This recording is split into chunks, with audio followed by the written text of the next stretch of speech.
All right, welcome to the Sit Down Zumock podcast. This is the Z-Man. I'm coming live and direct in full effect from Los Angeles, California. Thanks for tuning in.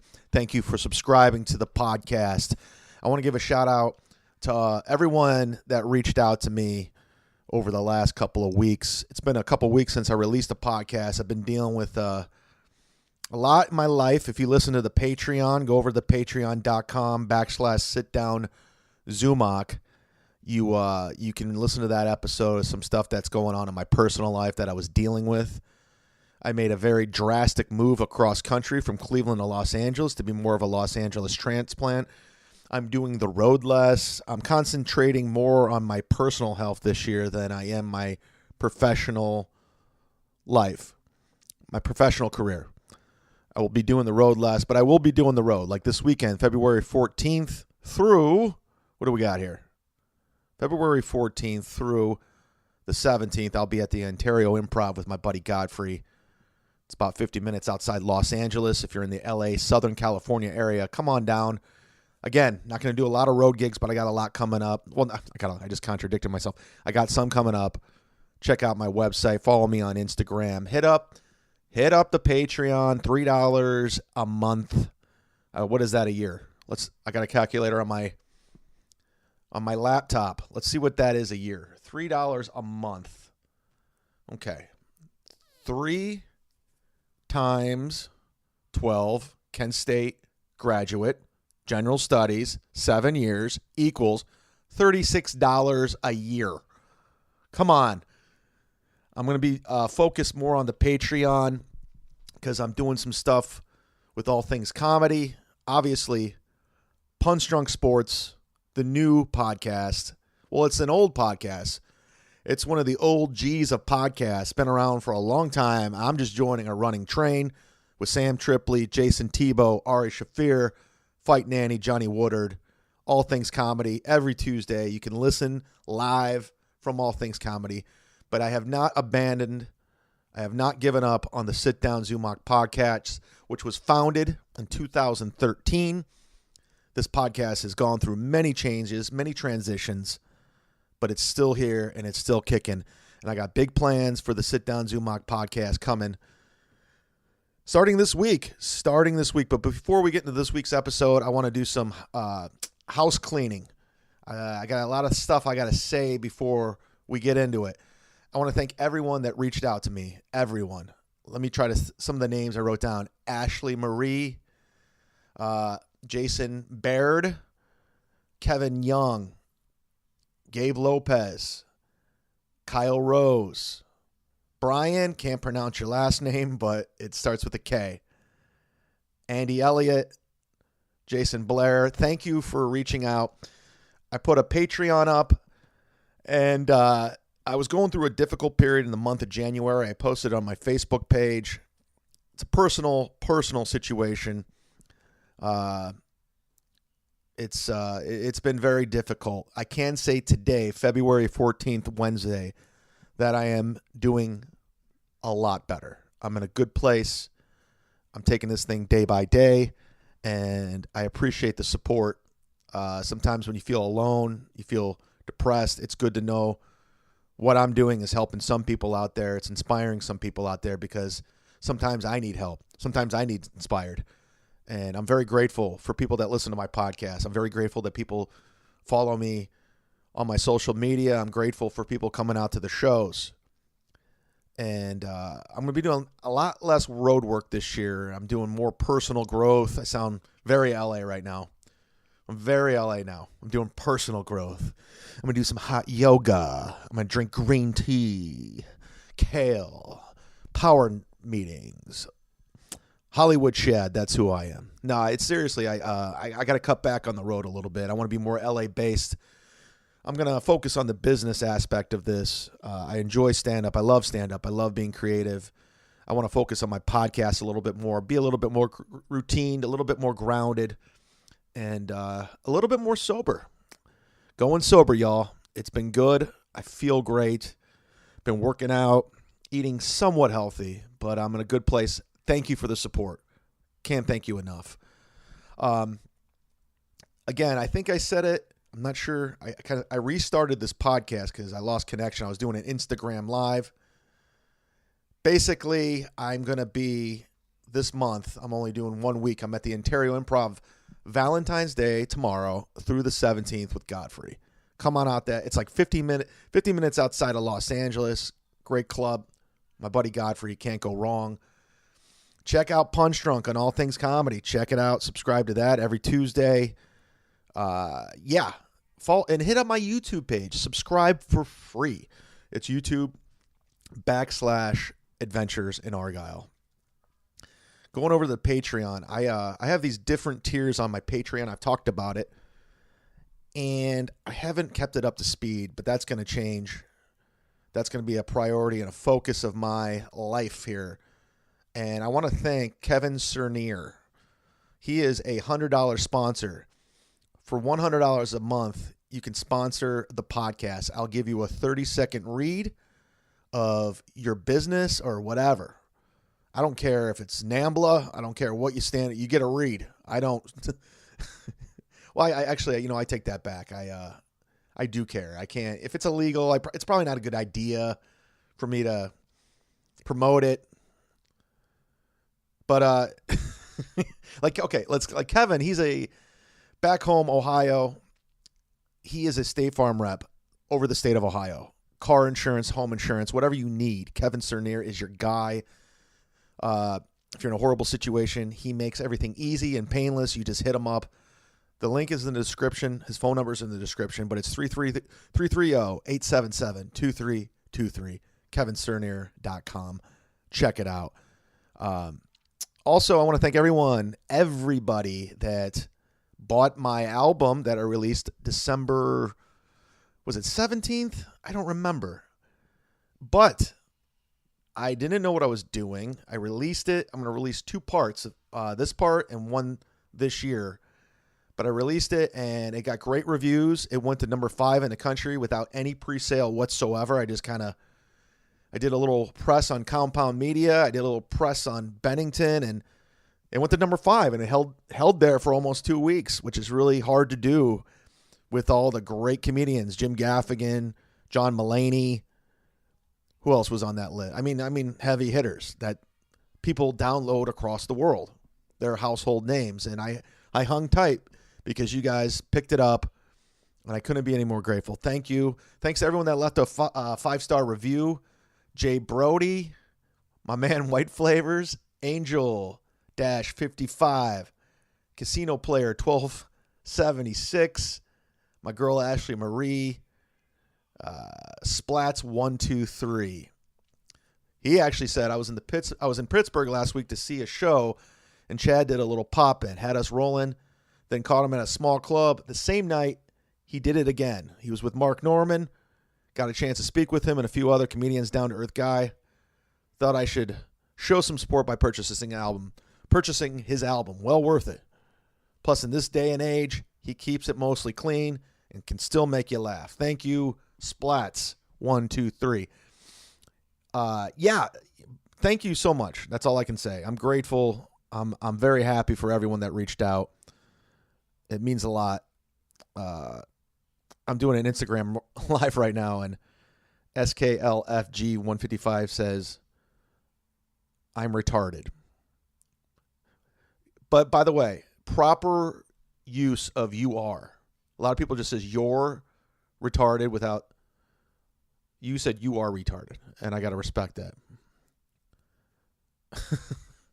Sorry, this opening is a little rough. It's been a while since I've done the podcast, but this one is a good one. I actually put a poll out on Twitter about 2 months ago. Who would you like to see on the Sit Down Zumock podcast? People said Bert Kreischer. Bert's been on 3 or 4 times. You can go back and listen to past episodes. I got him on the Patreon too. They said Dave Landau. I just had Dave Landau on. You could check out Dave Landau. He's on the Kumia Network. Great friend, great dude, great comic. And Kevin Brennan, of course. And the dark horse, the black sheep, was comedian Esther Ku. Now, if you don't know who comedian Esther Ku is, she was on Girl Code, Wild and Out. She recently just hosted the AVN Awards where she ignored one of my DMs because I was in Vegas driving across country. I said, Esther, I'm in Vegas. Let's hang out. Ignored. But Esther's been great. She's been on the Joe Rogan Experience. She's done a lot. And this is a great podcast. We talk about comedy. We talk about the AVNs. We get a special guest appearance phone call from Sam Tripoli who calls in. They talk a lot of filth. But more importantly, Kevin Brennan is the main topic of this conversation. Esther Ku is a big Kevin Brennan fan. I think I'm a Kevin Brennan fan. I don't know. Sometimes I don't know if he's my worst enemy or one of my best friends. But Esther and I, we really get in depth about Kevin's life, his podcast, his wife. It was way, way too Kevin Brennan. A lot of Kevin Brennan going on in this episode if you're a Kevin Brennan fan. I know a lot of people from Misery Loves Company and Burning Bridges know me from his podcast that subscribe to this podcast. So this is my treat to all of you. And for the people that don't know, please sit back and enjoy. Bunch of bullshit. Bunch of bullshit. Bunch of bullshit. Sit down, Zumock. Hit me.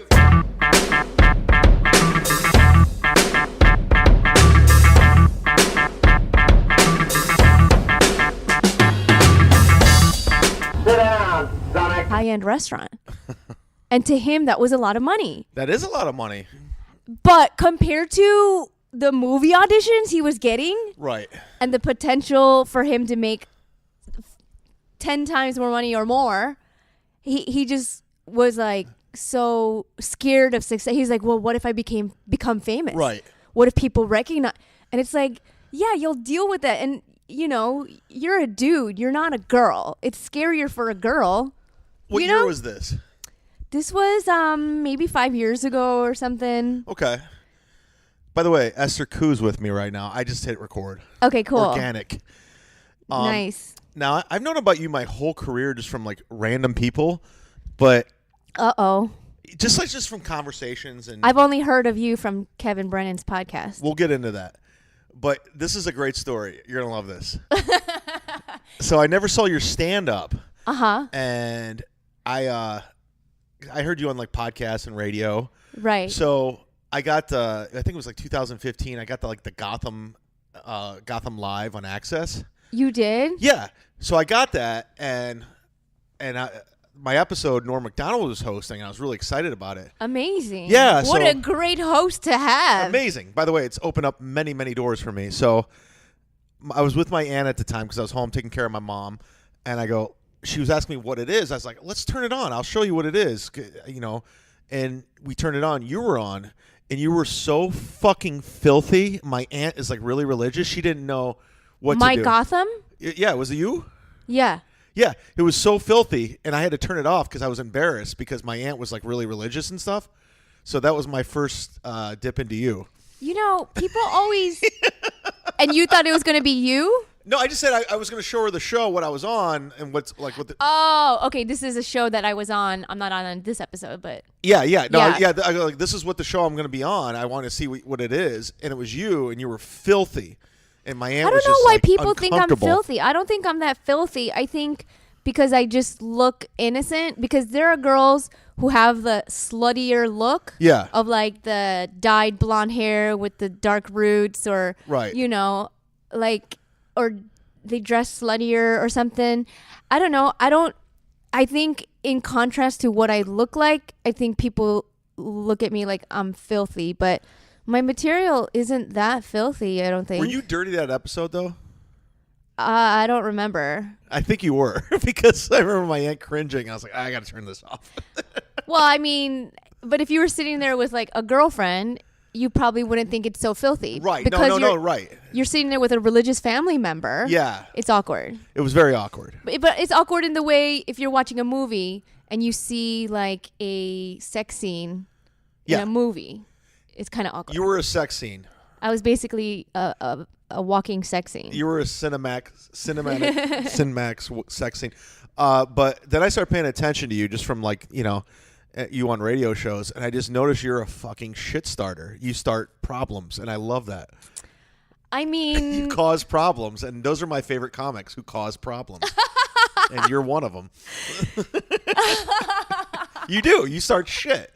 I start shit. I was listening to Opie and Jim live, and you were on there, and you were like, I was hanging out with your buddy Anthony, and it got so awkward, and it was the most awkward radio I've ever heard, and I loved every minute of it. I dropped Anthony's name within literally probably the first 3 minutes I was in there, and poor Opie, he couldn't prepare for it. Yeah. It was literally... You try to be cool about it. It was literally 7 a.m. in the morning. Yeah. And Roland told me to go in that day.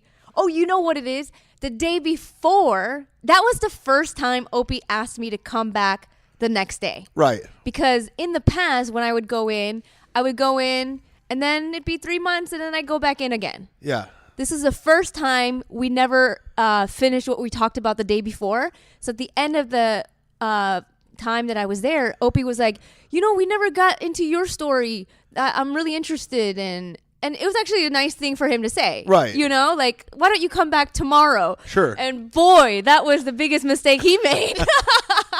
I don't think it really was, because I think those are memorable situations. Like I remember listening to that live, and people passed that around the internet because you started some shit. Yeah.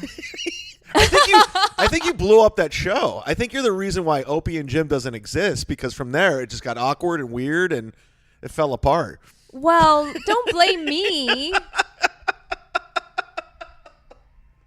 I'm just not afraid to go there, I guess. I love it. But you do it on Twitter all the time. You piss people off. I keep an eye on you. You know what? I should really stop doing that so much. I should really try to tone it down, because then you come off innocent right now. You're like, I should stop. But meanwhile, you love it. Well, because our favorite comic is Kevin Brennan, and he's the yours ultimate too? shit start. Of course, I love Kevin because he causes problems, and I love people who cause problems. That's why we do go well together. Yeah, because we are similar in that way. Yeah.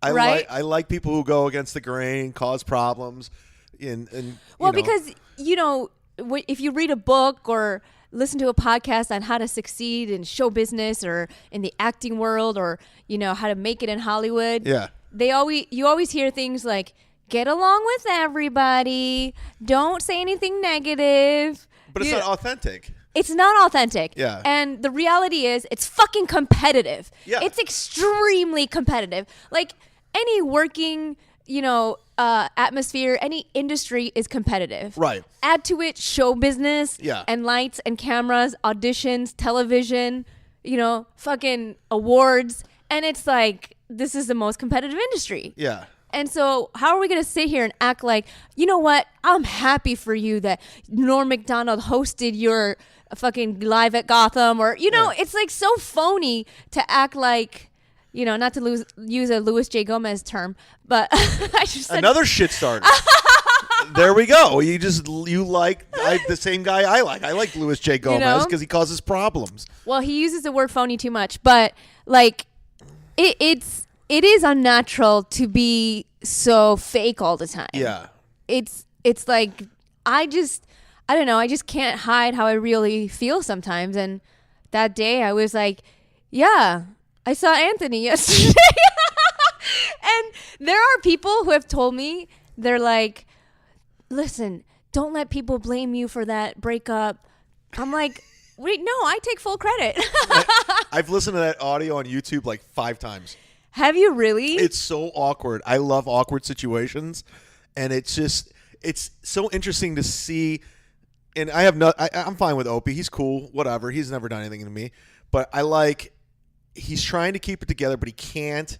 And then Jim has there's so much animosity between the two. Jim comes off really rational. Yeah. Okay, I've never listened to it because it is so awkward. Oh, it's so awkward. And I am embarrassed at how much I let Opie bully me in those 2 hours, because he was just trying to bulldoze over us. And I just, I grew up in abusive home. Sure. So I just retreated back to when I was a kid and my parents would fight, and it just put me back to that place. And so that's why I've never listened to it, because I feel embarrassed of like how weak I became in it's that phenomenal. situation. To me, it felt like you were an instigator and you were just sitting back and initially I was, but and then you just sat back and watched.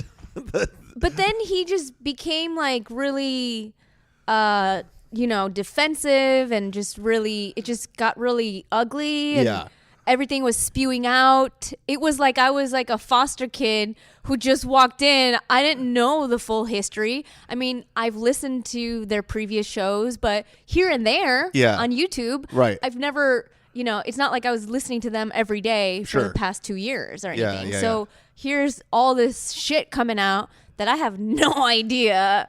So I was like, okay, sorry I brought that up. It was phenomenal radio. It was phenomenal. I felt like I was. I remember I was in my car and I actually pulled over and I sat. Were in you the parking live lot. listening to it live? Live. It was just like live listening into it because I was like, this is phenomenal. There was a couple of situations. There's a couple of situations where I listened to radio live, and I just remember just sitting in my car. I remember I texted Jim Florentine. I was like, Jim, you got to turn on Opie and Jim right now. This is. I go, it's amazing. And I've listened to it back since, and I've told people about it because of the YouTube clips. But, oh my God, no way. Yeah, so I've had my two like main interactions with you were with my religious aunts and that. That's so funny. So I paid attention to you ever since. I go, she's a shit starter. And then you're on Kevin's show. You're on the credits, the laugh. Your laugh's on at the end of it. Oh, yeah. I don't know when he added that, but I was listening like religiously or watching his show. And then I kind of like got busy and I stopped for a little bit. And then somebody told me, I think he told me, or somebody told me, they're like, oh, he uses your laugh at the end of the show. And I was like, they do? Yeah. And when he saw that I didn't know, he kind of got a little heartbroken because he was like, oh, I thought she listened. He's trying to pay homage to you, and you had stuff going on. Yeah, but now I'm back to listening. How long you been doing comedy? 16 years. Okay, so we're the same ballpark. Where'd you Are start? we? Yeah. You started here? I started in 2004. Here. Yeah. I started in LA. Yeah, I was talking to you before we went on. I came here. I moved here for a girl. I was like doing like sketch and writing and bullshit. And then I've told this story on the podcast a million times, but I don't know it. She broke up with me 2 weeks living here, and I didn't know what to do. I was devastated. I was heartbroken. Why'd she break up with you?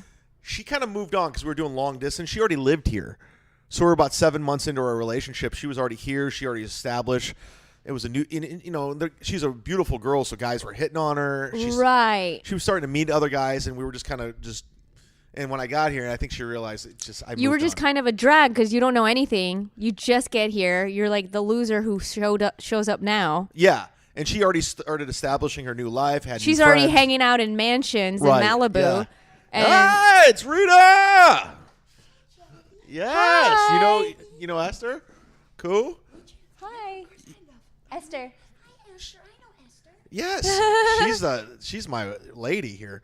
No, I was talking about I started here in 2005. Like, you were the nicest person ever, and you gave me spots. No, I was just telling her the story about how, like, I moved here from Cleveland. I didn't know anyone, and you were so nice to me. You're like a mom. Aww. So. Aww. Well, now we have a sexy space for you guys. This is amazing. It looks so good. We're going to make it even better. I Look love at you. Oh, okay. Thank you. Rita's the best. She's so cool. Oh my God. She was like, she's been the GM here forever, and I think she might be booking it now. Oh yeah? I think so. I could be wrong. She's doing she has a new title like developing talent. I don't know. She's been here forever. Sweet. So anyways, I moved Is that here. a piano bench with no piano? I think so. Right? Do you know how to play piano? Yeah. I recognize a piano bench Yeah. without its mother. So long story boring. I was telling a story. I stole that from Brennan. So yeah, so you moved here for a girl, and then she broke you up with me. I just was stayed. and I would just come here to hang, and Rita, who we just met, coincidental, I don't know, she was like asking me questions. Like I just sit in the back like a loser crying. And then she'd start feeding me. And I would just hang out and I watch. Wow. Yeah, she'd give me free food and free. And What? yeah, she just felt bad for me. And at the time. Because of your breakup? Well, yeah. And I just moved there. I didn't know anybody. And at the time, Dane Cook was Dane. He was on fire, Dane, like MySpace Dane. Like It was the height of his. Yeah. Yeah. So Dane would go up and I'd see all these amazing comics. I'd just sit in the back of the room, watch, coping. I'm like, I want to do that. So I went to the open mics around here and I started doing it every fucking night. And then Rita started giving me spots when I didn't deserve them. And I started getting all this opportunity that I didn't deserve. So White privilege. Hashtag white privilege. And then I was off to the races. But I also got scared. That's why I moved back to Cleveland so I could work on my road work and become a better comic. Yeah. So that's my story, Esther. Wow. Yeah. I came out here. I visited out here. From where? Where are you from? Well, I started in Boston. Really? And I remember I came out here in 2003 or 4. Yeah. Just to visit for a week. What were you doing in Boston? I was selling pens. Really? Yeah, I had a great, I had the best day job a comedian could ever ask for. Selling pens? I had a company car. Oh, wow. I had a trunk and basement full of every writing instrument, from Papermate, Uniball, Sharpie, Mr. Sketch, Expo, every writing instrument. Yeah. Like, that gave me the tools to make friends with comedians, give them a box of pens. Come on, what comedian doesn't like pens? Exactly. That's before people used to write their notes in their phones. Yeah. Everybody wrote by hand. And then I had a gas card. I had a company card. Like, I had everything paid for. I had a health insurance. And I just used this car to, like, go on the road and drive people to shows. And you actually had the hindsight and the foresight to, like, I'm going to use this to start my comedy career. Well, yeah, I used that job to, like, relocate myself to Boston because I wanted to start comedy in Boston. Just from, like, reputation, or just okay. Just because I heard it was, like, a good place for comedy. Yeah. And where were you coming from before Boston? Chicago. Ah. So you were in the Windy City. You're like, I'm going to start in Boston. I got this pen job. Yeah, I mean, had I read a book on SNL, I would have stayed in Chicago. But I wanted to get the fuck out of Chicago. Well, that's a great city, though. It's not like it's a great city for comedy, like a too. shithole. You can do Zanies. There's a lot of clubs you can do. Yeah. But I just, for some reason, I was just like, I had my eye set on Boston, and then I went there. Were you a big Kenny Rogerson fan or something? No, but one of my security guards at my high school looked like him. Oh, you had a security guard at your high school? We had security guards at our high school. That's yeah. hilarious. They were the only ones who hit on me, along with the Mexicans. Well, I work with a comic all the time who's from Chicago, Godfrey. Oh, you do? Yeah, he's like one of my best friends in the world. And He went live on Instagram recently, and I made fun of him for that. That guy who has a fat neck. Which one? Me? That guy. No, not you. Hey, it's that all right. that guy who had a mugshot, who had like the huge neck. Oh, yeah. Okay. So I made some comment about Godfrey's neck. Like he looked like that guy. Oh, Godfrey doesn't have a fat neck, does he? No, he looks like they look similar Without the fat neck. without the fat Because neck. Godfrey's like ripped. No, Godfrey has a great neck. Yeah. He might have the best neck in show business. You love his neck. But you're starting shit. Okay, you guys call it starting shit. Like, in my culture, we just call it I'm like texting Kevin Brennan right now. I'm going to see if we can get him on the phone. in my culture, we just call it like having fun. You know, like Mexican, Filipino culture, like you Yeah. just make fun of the way somebody looks, or you make fun of somebody's ears or nose. It's a very like ethnic family thing to do, to make fun of people. You should do a roast battle. But you know what? I need to do more roast battles. I think you'd be good at it. Maybe I should battle you. You want to do it? Have you done it? I've written for the roast. I wrote for the William Shatner roast, and I just wrote for Nikki Glazer for the Bruce Willis roast. Oh, cool. But I've never battled. done roast battle. I would It's do so much it. fun. We should do it. I'm in. That'd be fun. That'd be great. It'd be fun, right? I would it'd be It's so much fun. And then plus, you never know who the judges are going to be. right. Like, it's just great exposure. If Chappelle sees you kill it in roast battle, he might take you on the road. Yeah. Oh, I got a Chappelle story. I think I've told this on the podcast. I'm with Esther Ku. Can we call you? This is to Kevin. He's going to say no. Can we call you Forget it. right now? Oh, my God. He told me, he texted me, he said, last time he did your podcast, his wife got mad, so he had to think about it. I don't know why she would get mad. Like, my fake crush on Kevin Brennan is so stupid. The fact that a wife actually got mad over a fictional crush is just so ludicrous. I had a fictional crush on this guy in high school who is also Irish. Yeah? Jim Brower. Jim Jeffries? No. Jim Brower had red hair. He was a skinny Irish kid who had a lot of charisma and was really funny. Yeah. And he would stand up in front of the whole class and just command everybody's attention. I just found it attractive, you know, because he was just funny. And we went to journalism camp together, and I would always bother him and claim that I was in love with him.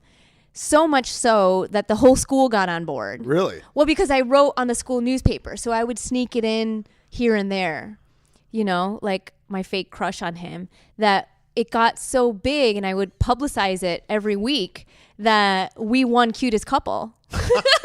Like in the superlatives, your yes, senior year? For the yearbook. That's funny. And all the real couples were so pissed. They were like, Esther Ku and Jim Brower, they're not even a real couple and they won. And I'm like, well, suck it, bitches. We're not even a real couple. Maybe we should start being a real couple. And all these people got mad because all the popular kids who should have won, all the runners up, they were like, we should be there for cutest couple. They work so hard at being cute all year.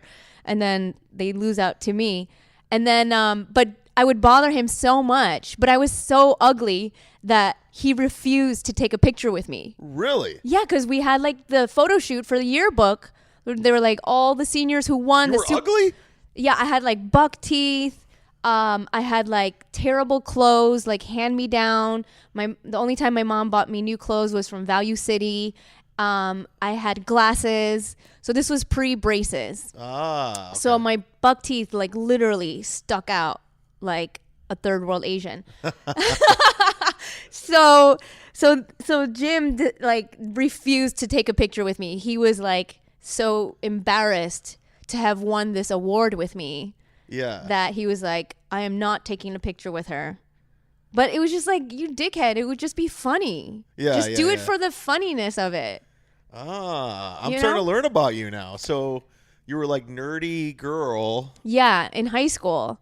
And he went to University of Kansas, which was my dream school, KU. Really? Yeah. Why is that your dream school? Because that's my name. And I would be, if I walked into a bookstore, I would have been an instant celebrity. Yeah. They just see Ku apparel everywhere. I just got a text from Kevin that says, I can't call in. I'm at a bar. I won't be able to hear you. Yeah, leave him alone. He's in Tampa. I know. I think it would be hilarious because he'd just go off. I'm happy that he's opening for that comedian right now. Tony Woods? Because I've been singing Kevin Brennan's praises for quite some time now.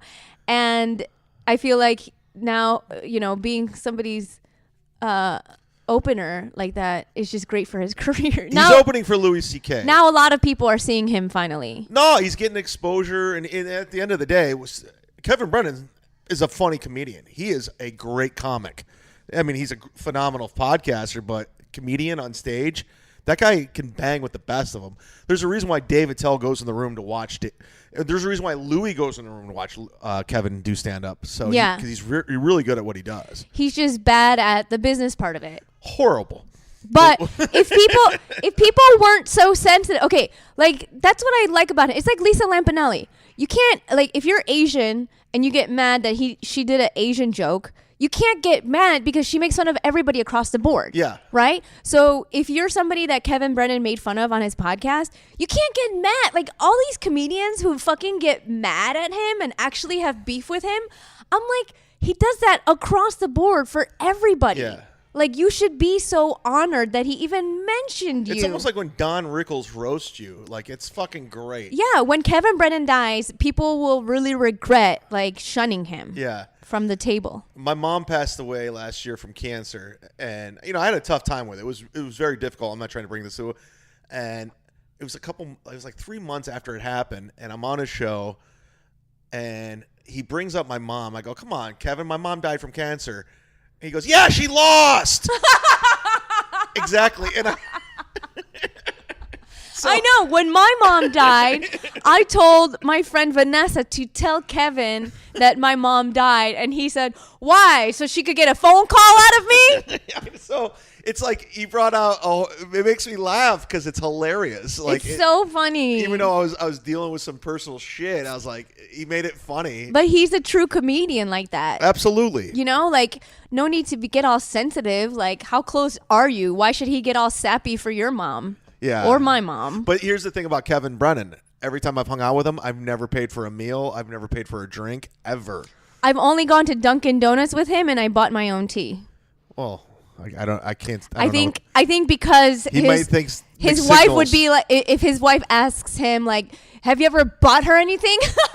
I think you're right. I think then he's throwing he won't mixed signals if he's picking your. He your won't meal have up. to lie. Yeah. So with me, he's cool.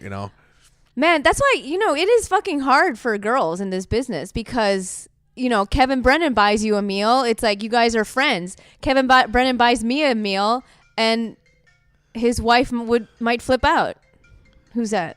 Here, we'll put him on speakerphone. Tripoli. Hello? Do you know Esther Ku? Yeah. You're on the podcast with her. Oh, nice. Ask the one question you've been dying to ask her. Fuck. Shit. Fuck. I don't. You put me on the spot now.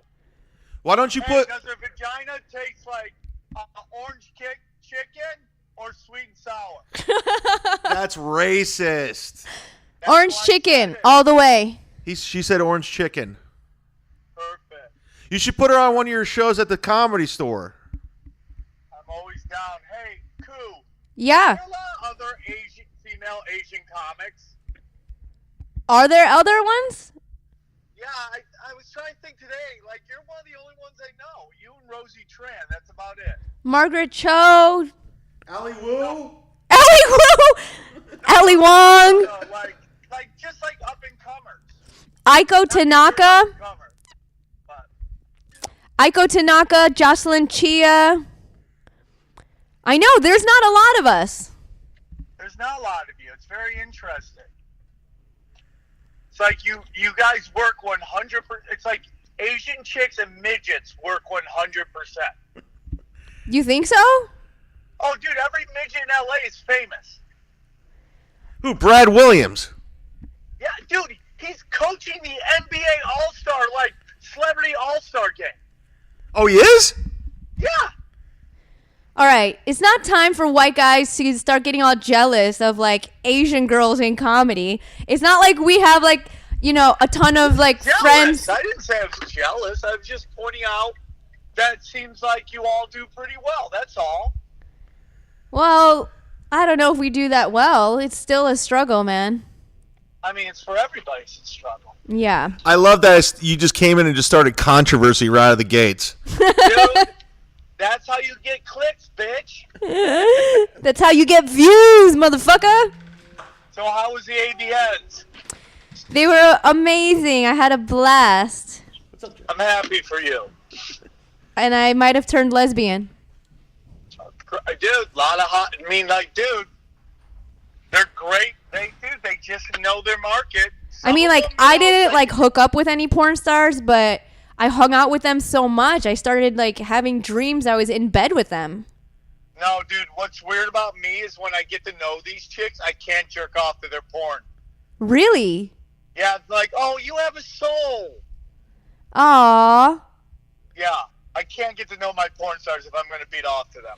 It's kind of like when you download a song on iTunes and you hear it on the radio, I pass. Yeah, hey, exact same thing. I'm like, I know this too much. Next. I know this too. Yeah, it's weird. It's weird as a man where you see guys that have fucked in scenes you've jerked off to, and you probably could pick their dick out of a fucking police lineup if you had to.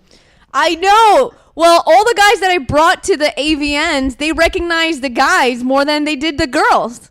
Well, because there's every day there's 20 new chicks.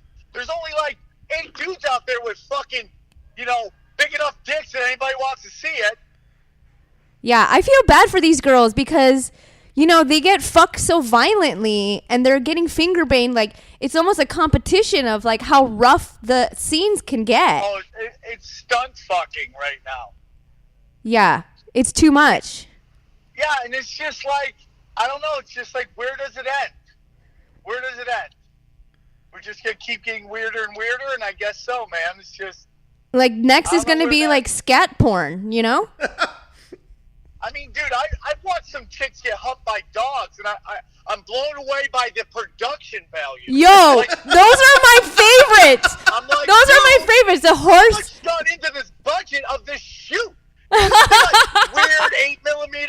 Now it's like there's lighting. The dog's got an agent. It doesn't want fucking red M&Ms. The girl's got a fucking album coming out. It's just like it's weird, and the chicks are hot. Back in the day, it used to be like, oh, this poor girl, she's out of options. Next stop, snuff film, right? Not these chicks now. They got fucking Instagram followers. Yo, those horse fucking chicks, they are like so beautiful. You're like looking at them going, you don't need to do this. Like, I'm sure there's humans who would fuck you. Well, it's just like how, like, there's a race to be the filthiest. Are you talking about my comedy now? Like, they're talking about, like, who can be the nastiest in porn. Like, there's this race for it. I guess I'm older. Like, sex just isn't, it used to be everything I thought about. Now I'm just like, I like to go to bed. That's really what I'm all about. You know what I'm saying? It's just not weird. Good for you. It is weird, though, dude, how big that whole thing is. How big it is. And, like, it's kind of like comedy in a weird way that, like, well, actually, porn and comedy and stand-up are so like it's unbelievable. We have your A-list, your B-list, your C-list, your D-list. And it's just like some girls, how do you get from D to A? Well, like, what's so funny is that the Hard Rock is just so jam-packed. It's also full of these porn star wannabe girls who dress up like they're porn stars, but they're like open micers. They're open mic porn stars. Yeah. And you're like, well, which one? Who's the real porn star here? Yeah. Yeah, I mean, like, the strip bar industry is dying because, like, it used to be a big deal when women, that there was a chick who's willing to be slutty enough to dance naked. And that was like this magical thing. Same thing with porn. It's like, the ones, you didn't want your daughter to do porns, but the girls who did porn, they had like a special place with guys in particular. They were revered. Now it's like everybody's filthy. Yeah, I like 80s porn where they were actually like feature films and they actually had to memorize pages of lines. Porn. Like, I'm beating off to like 2011 porn. The chicks I'm jerking off to are probably dead. Yeah, it's too crazy. It's like, what's going to happen in 5 years? I think what saves it is 3D porn. Virtual reality. Yeah. Sam, you should have Esther on your show. I'll do it anytime. Dude, of course, man. I'll work her in, of course, dude.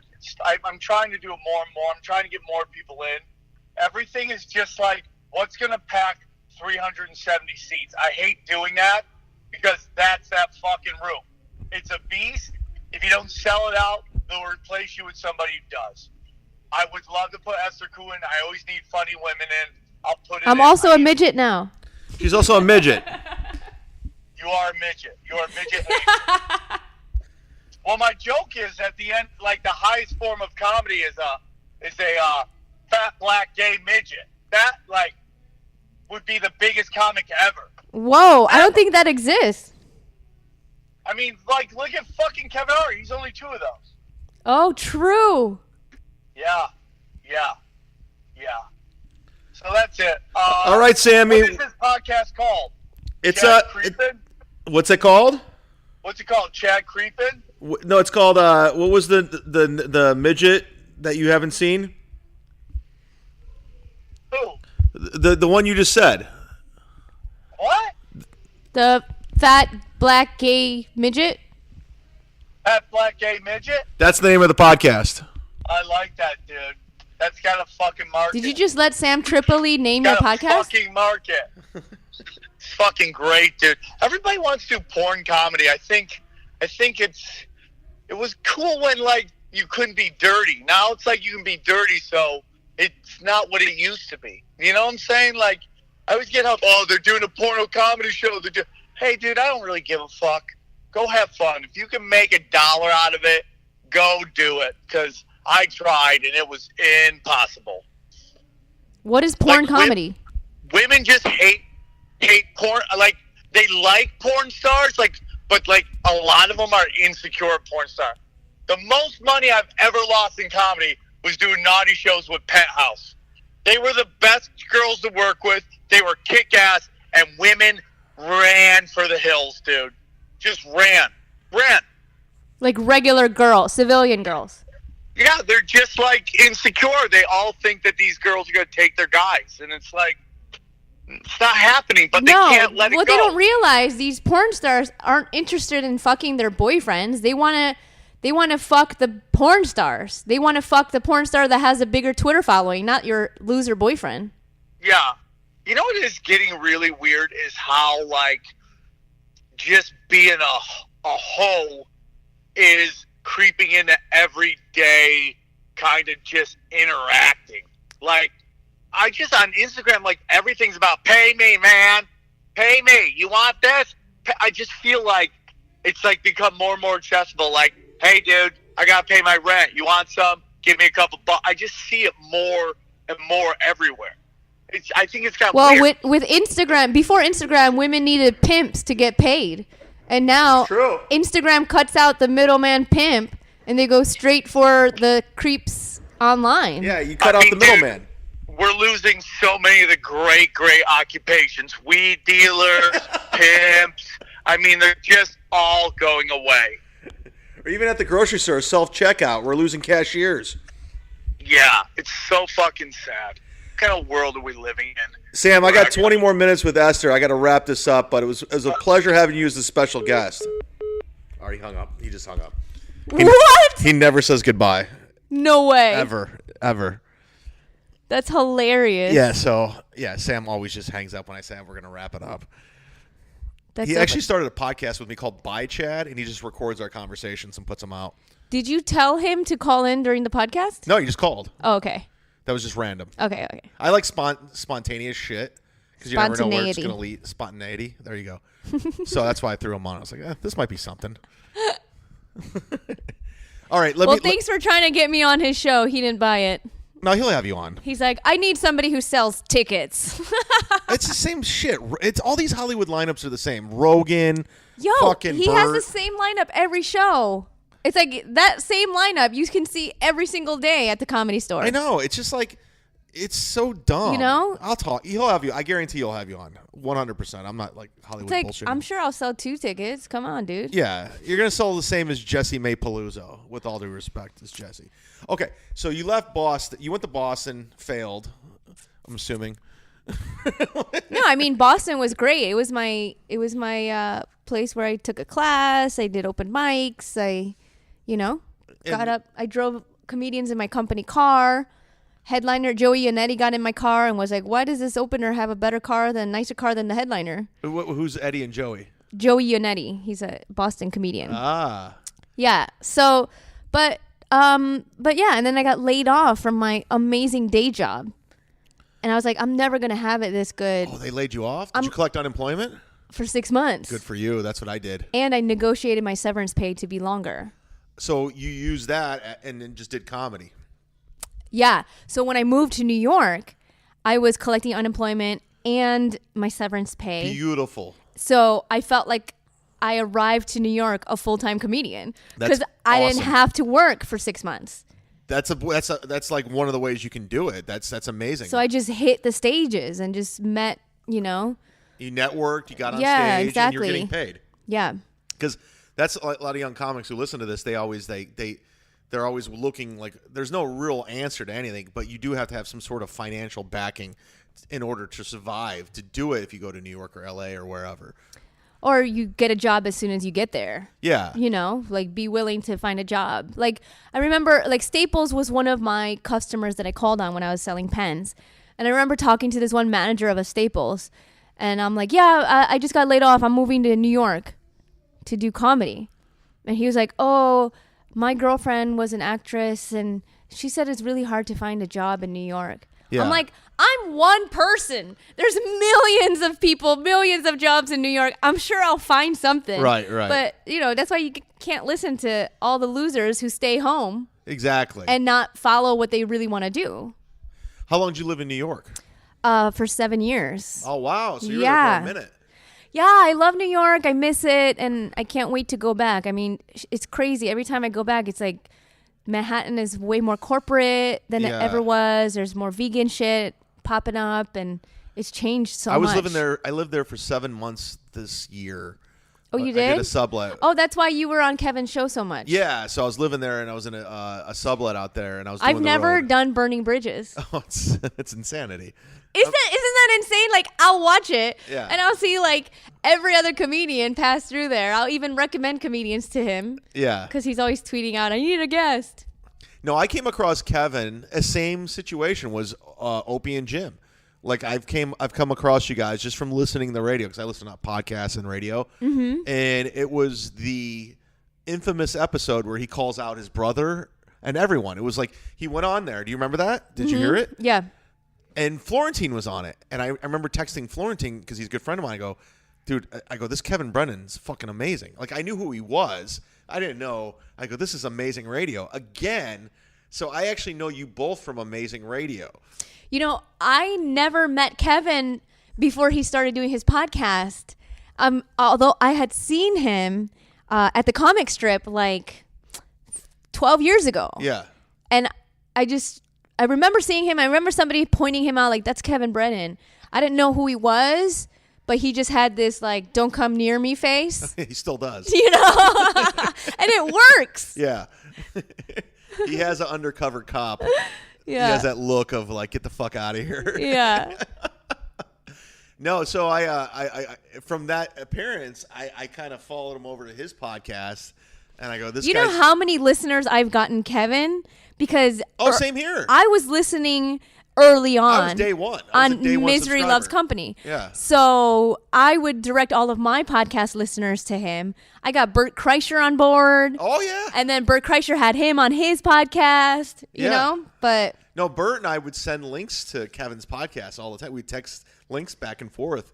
This like especially like when he was like shitting on someone, or I go, dude, listen to. We timestamp it like 32 minutes in. This is where he talks about so and so. he's so funny. And it's cool that it's evolved and he's just moved on. I mean, I will have to say that early Misery Loves Company episodes are just classic, vintage Kevin Brennan with him and Lenny Marcus. They're amazing. I remember being on an airplane and listening to probably one of the first 10 episodes of Misery Loves Company, and I am laughing my ass off, disrupting everybody on my flight, or plane, or your flight, my plight. He's and you have a very subtle laugh too. Yeah, exactly. I mean, I feel like Burning Bridges has kind of toned down a little. It's like how much can he really rant? Yeah. So it has toned down a little bit. It's nothing like Misery Loves Company used to be. Yeah, yeah. Well, early on, he kind of blew his load. Like he just went after everybody, and it's just like now he's just kind of circling back. Like who else is left to bitch about? No, it's fun to watch. I mean, I'm a fan just because I like disruptive behavior. That's my favorite comedy. Exactly, right? Yeah. Oh, see, now you define it and you make sense of it. Yeah. Because before, people are just like, why are you in love with Kevin Brennan? And I'm like, first of all, I'm not in love with Kevin Brennan, okay? It's a fictional celebrity crush Like the redhead in senior year. that I, you know, like early on, I saw that he was blowing everybody up and Yeah. talking shit about everybody. And so I was like, I want him to talk shit about me, so I'll just be in love with him, right? Yeah. And then so he could complain about me being in love with him and how much, you know, his wife is annoyed that I have this like supposed crush on him.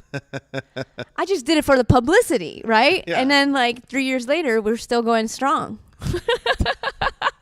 It's hilarious.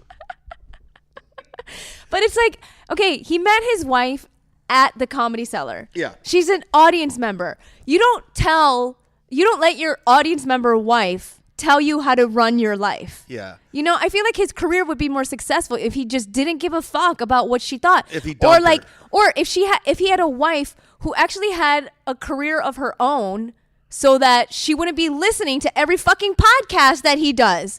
How annoying is that? Would you want your wife listening to every podcast? Wouldn't you rather her just be at work and minding her own goddamn business? I don't have a girlfriend or a wife, so yeah, I get what you're saying. You know, it's just kind of, it's too much. Like, But that's what women do. Like, and that I'm speaking on your behalf, but a lot of civilian women, they like you when they see you on stage. I've dated a million girls who saw me on stage, they like me, and then we start dating, and then the rules start creeping in. I'm like, dude, you met me on stage. You know what this is all about. I was your idol for 20 minutes. Yeah. Now what happened? Now you're telling me how to live my life? Yeah, so that becomes a problem. Yeah. So I mean I don't know. I've yet to find a balance between that.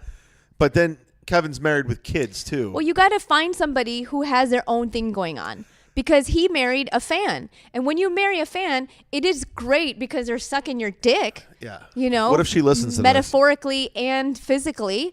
But it's okay. Well, I've never met her, and like, if she listens to this, don't worry. I'm not gonna take your fucking husband or sleep with your husband. Like, it's a joke. Call her a bitch. You know? I'm just saying, like, what did you think was gonna happen? It's like, you married a celebrity. Yeah. You don't think that girls are gonna pine after him as a joke? Let's tone back celebrity. She married a backup Weekend Update guy. Let's tone down celebrity. I mean, Neil Brennan, on the other hand, celebrity. Oh my God. She didn't marry Neil Brennan. She married Kevin Well, Brennan. you know, that whole thing, not that my nose belongs in their family, you know, dynamics, but it's like they could have thrown him a bone, you know? What, Neil? Yeah, like when he was working on Chappelle's show, and I think, if I'm not mistaken, I think Kevin was in a couple sketches on Chappelle's show. was he? I think I remember him saying that he did get thrown a bone. So Yeah, but I also get it. Like, you don't want to bring your disruptive brother. yeah, I don't know how long he's been disruptive. I'm assuming a long time.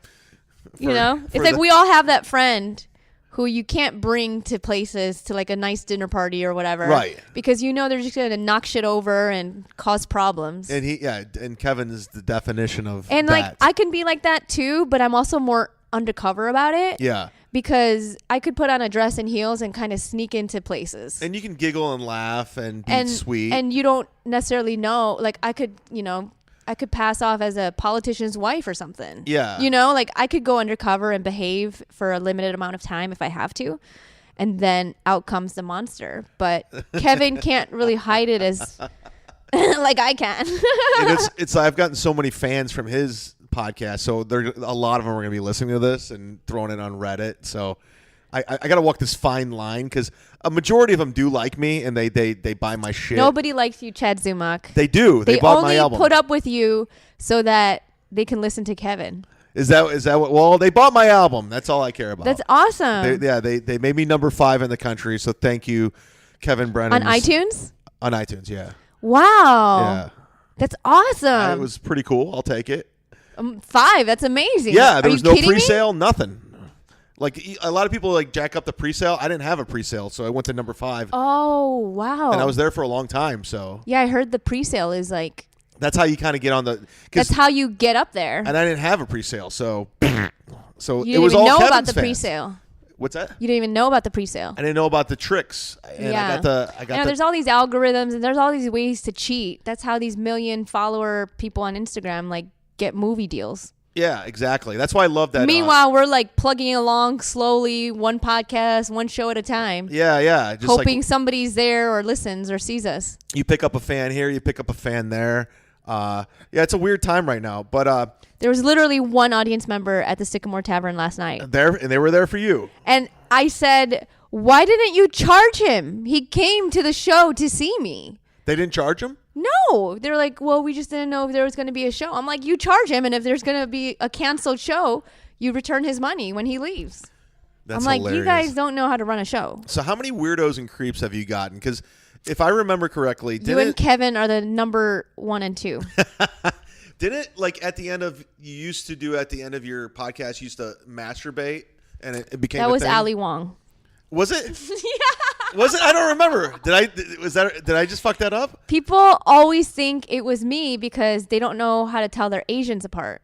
It's like Sam Tripoli was saying. Are you being serious right now? You know? You're fucking with.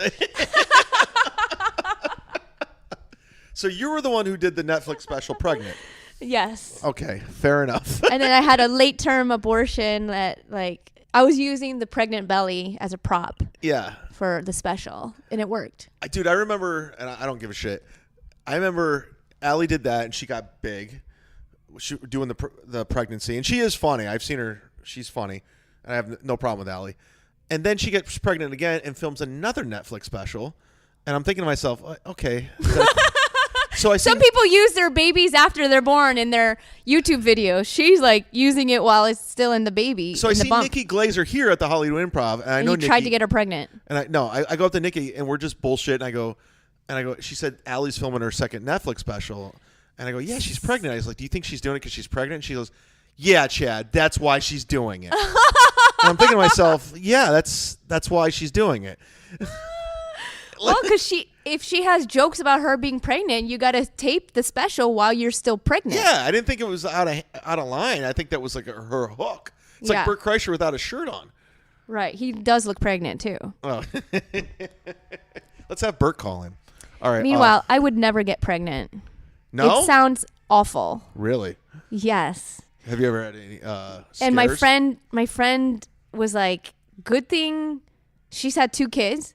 She's like, good for you. She's like, are you going to have kids? I'm like, no. She's like, you know what? You're really smart because my whole body got torn apart.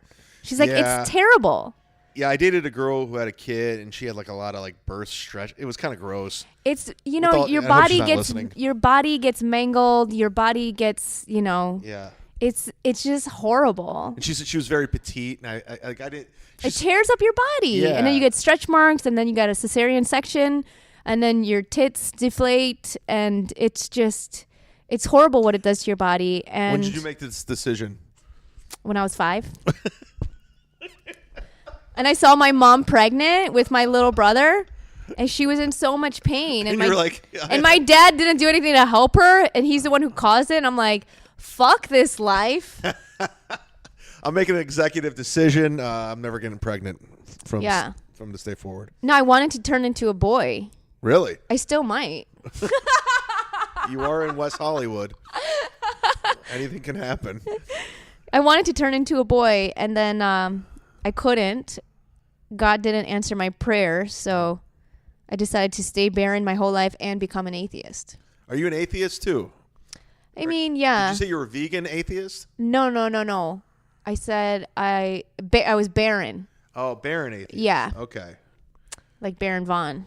Just like just like Baron Vaughn. You're right. Exactly like Baron Vaughn.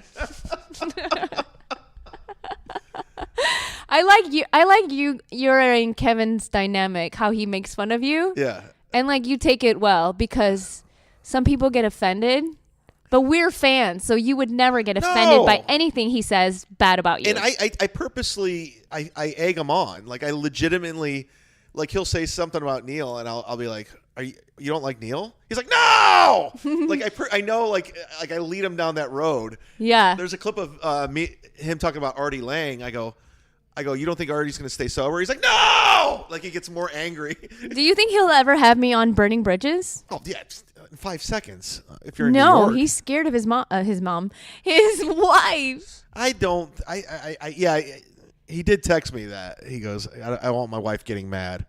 So, yeah, I don't know. But You're it's right. for entertainment purposes. You know, like it's funny when his wife gets mad at him so that he can bitch about it for Yeah. 3 hours. Well, I think he needs to be called out a little bit more because he calls out so many people. and it's- Exactly. He needs to be called out. It's like you married a fucking fan. Yeah. What did you think was going to happen? Now you're letting It's kind her of a bitch move. dictate your life. Yeah. And if she was a lawyer or if she was a doctor or like made her own money. Yeah. Okay, fine. If she's paying your bills and your mortgage, you can let her tell you and wear the pants in the relationship and let her Right. tell you how to run your fucking podcast. But that's not the case. Right. I'm like, you're paying for your fucking wife's life insurance that when you die, she gets all your money. Yeah. And you're letting her dictate like who you have on your podcast? And Leslie Jones, I guess he said something on his show, and he had to go back and edit past episodes because he got banned from the Cellar for a month. Mm-hmm. So, like, and he started editing his podcast. I go, Kevin, that's why your fans. That's the last person who should be editing yeah, podcasts. you're the last guy, and now you're doing that. I go, how do your fans like respect you when you do that? Like, you're the last gunslinger. Like, so he's kind of a bitch sometimes. Wow. I mean, when he calls out everybody else, you got to call him out. Everyone. That's kind of a bitch move. Well, getting banned for a month, did he know when he was banned that he was going to come back? Or was it just kind of like, Well, I think Noam An said indeterminate you're amount of suspended time. for 1 month. oh, okay. And from there, he started editing himself, and I'm just like, come on, dude. You're the last gunslinger, and now you're doing this? Like, this is the reason why people like you. So See, when you that's call why people out, that's you why call me a Kevin bitch needs or to get more famous because look at Noam, he'll give Louis stage time Yeah. even when like the press, the media like shits on Noam for doing that. Yeah. Meanwhile, Kevin like he'll just never make it. I mean, I tried telling my 2 followers to listen. This podcast is so going on the ONA Reddit board. It's happening. It's just so I just see it happening. It's just inevitable. Before we wrap it up, because we're almost at an hour, like Tripoli brought up AVNs. I actually sent you a DM because I was in Vegas, but I'm assuming you were busy and doing things. But how was that experience? Oh, Hosting? you were in Vegas that weekend? Yes. Oh. I was driving across country. I was moving here. Oh. And I was in Vegas for 4 days. What did you DM me? I said, hey, I'm at the AVNs. Where you at? Were you there? I went there, but I didn't go to the awards. Oh, you were at the convention? Yeah, a friend of mine had an extra ticket, and I was just like, all right, I'll go. Oh, to the expo. Yeah. So Oh, cool. I hit you up, and, how was Oh. that experience? It was insane. It was a lot of fun, and it was just like I had never really delved that much into the porn world. Yeah. But I met some really nice girls, like these girls are just really sweet. Yeah. And it's like we were saying, like jerking off to a porn star that you've met, like, oh, you have a soul. Yeah. Right? Yeah. And so it's they're really nice, and it's not as crazy as a civilian would think it was. Yeah. Just like he was saying, girls ran for the hills and didn't bring their boyfriends because they thought that these girls are like professional whores that they're just gonna suck your boyfriend's dick. Yeah. And try to steal him away. It's not like that at all. I went to these after parties. They were very respectful of the girls. That's a big thing right now, because porn stars do get Me Too too. So these girls are walking around topless with G-strings, bikini bottoms on, and we're just in a hotel suite, and they're drinking, and there's alcohol, and people are playing pool, and they're just networking. It's like, it's very professional, and they're there to network and to get a better agent, just like we're here, doing. That's the Porn Awards is almost like their It's their- Just for Laughs. It's it's their Montreal. Yeah. And they get to feel, really pretty, and they get to be on TV without taking their clothes off. How'd you get this? Was it Barry Katz? Did I see that correctly? Yeah, Barry Katz, set it up for man. me. Yeah, So- and then is that your agent right now? Yeah. Okay. Yeah. So has he ripped you off yet? No. That's the ongoing. I have nothing. Yeah, I don't. Barry's fine to me. I don't. Right. That's the ongoing thing. Well, that's cool. That's Yeah. that's a nice career bump, right? You know, it's great. I mean, I still can't get on Sam Tripoli's Comedy Chaos, but I think I put that bridge together. And if you but do, he straight up told you no. no, he gets asked a million. Everybody asks him to get on that show, so he. That's why I've never asked him. That's why I did I've that. never asked him, can I be on your show? Because I'm sure he gets hit up by comedians all the time. And Can I here's be the on your thing. show? He told me like 4 weeks ago. He goes, "I need funny females." He told me that, so that's why I just fucking networked Right. that for you. You're welcome. It's gonna happen. Thank you. You're welcome. Well, Esther Ku, we're about an hour. I'm not gonna fucking use you like Eddie If did and just drag you You know, content it's out so of you. funny. I had no idea he normally doesn't podcast for that long. I just kept going. Yeah. But yeah, listen to Eddie Ift podcast. I was on that. Did you notice Eddie If like you'll tell a story and he'll one up your story? Totally. He's the biggest one upper of all time. Oh, is that his thing? He does it. I call him out all the time. Like I'll like. So I was at Dave Chappelle's house. He's like, "Oh yeah, well I was at Dave Chappelle's Thanksgiving." He does it all the time. That is hilarious. Yeah, I was just telling a story about like me doing colleges, and then he told a story about how he was banging these chicks at college shows. Yeah, and I'm like, I didn't ask, but okay. Yeah, he has to one up your story every single time. That's fine. One up Ift. Who? What up, Ift? Yeah, he's been on Kevin's bullshit. Where can people find you? It's like Ku in the gang or something. People know where to find me. Oh, don't get cocky. I'm going to put it in the link here. So Yeah, you can click follow it. me on Twitter and Do you still do your Instagram. podcast, Ku in the Gang? Is that what And it's called? my podcast is called Ku in the Gang. And yeah. So That's it. You got an album or something? I am putting together my album right now. Really? I need a name for it. What did you name yours? A white guy named Chad. Oh, I saw that. That's a great name. I thought it was pretty good. I need to think of a name. Um, I was thinking like Prudish Nymph or Underestimated. Call it Brody Stevens Festival of Friendship. Good idea. When's it coming out? Do you know? I don't know yet. Where'd you record it?